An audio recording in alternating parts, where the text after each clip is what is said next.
Section 104 chapter search and seizure custom act.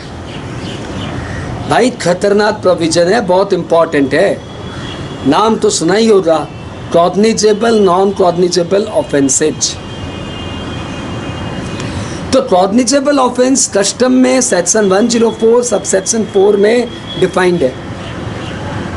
पहले सिर्फ दो प्रोविजन थे कि यदि आप प्रोहिबिटेड गुड्स इंपोर्ट या एक्सपोर्ट करते हो तो, या फिर कोई इवेशन ऑफ ड्यूटी करते हो इन एक्सेस ऑफ 50 लाख, तो फिर आपका ऑफेंस कॉग्निजेबल ऑफेंस था। अब इसमें दो प्रोविजंस और ऐड हो गए कि यदि आप ड्यूटी ड्रॉबैक रॉन्गली अवेल करते हो इन एक्सेस ऑफ 50 लाख एंड यदि आप कोई कस्टम एक्ट का या फॉरेन ट्रेड पॉलिसी का इंस्ट्रूमेंट रॉन्गली अवेल करते हो और उसे यूटिलाइज करते हो और उसमें ड्यूटी इन्वॉल्व 50 लाख से ज़्यादा है, तो आपका ऑफेंस कॉग्निजेबल ऑफेंस है।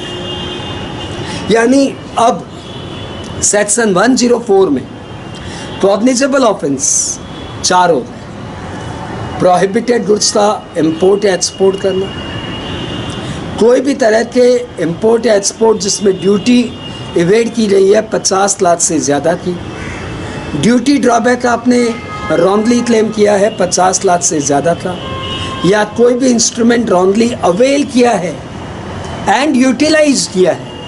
अवेल करना एंड यूटिलाइज करना दोनों, और जिसमें ड्यूटी इन्वॉल्व 50 लाख से ज़्यादा है हो, तो आपका ऑफेंस कॉग्निजेबल ऑफेंस है।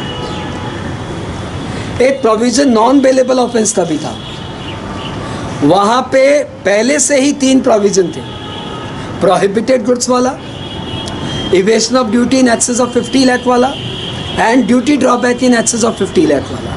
वहाँ पे नॉन बेलेबल ऑफेंस में भी एक पॉइंट ऐड हो गया कि यदि आपने कोई इंस्ट्रूमेंट जो कि कस्टम एक्ट या फॉरेन ट्रेड पॉलिसी का है जिसे आपने यूटिलाइज करके 50 लाख से ज़्यादा की ड्यूटी का घोटाला किया है, तो भाई साहब आपका ऑफेंस कॉग्निजेबल भी है और नॉन बेलेबल भी।